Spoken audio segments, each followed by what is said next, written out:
My husband worked for Abitibi in Northern Ontario, and it was getting to the time that the children needed a little different type of education than living in a small town. So he applied here at Kodak and was hired, so we moved to the big city. This was in 1966? Yes, yes. Yeah. And we found we could do many more activities outside, like skating and like skiing. And we used the hills around this area for that reason. The children used to play along the creek bed, and they loved going up to Pioneer Village and skating. That's when it was wide open. There weren't any barriers or any fences, etc., but they did maintain a rink for a few years. So, of course, everybody skated. They also in the summertime loved to play along the creek. They'd be gone for hours, and that's where they would be.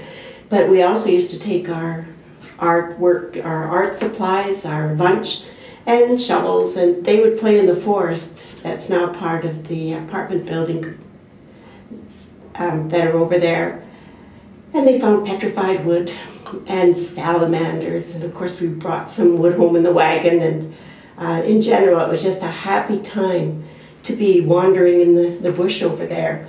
In fact, a little bit further east there had been, I guess, a farm at one time, but a dumping ground for a lot of junk.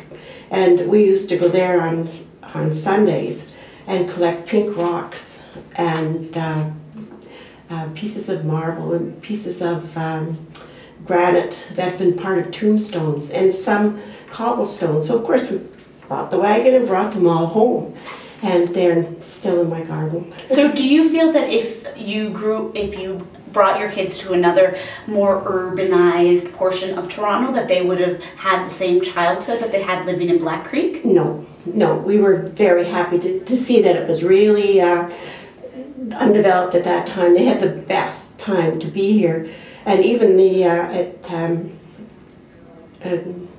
Catford and Broad Oaks, those apartments weren't there, and it was just bush and ponds, and they used to catch pollywogs.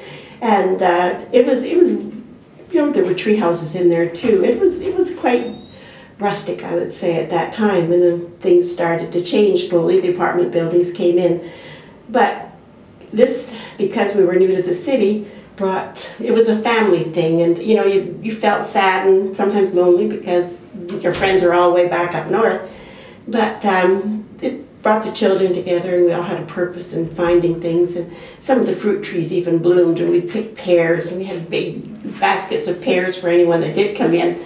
It was lovely. We had a most enjoyable time.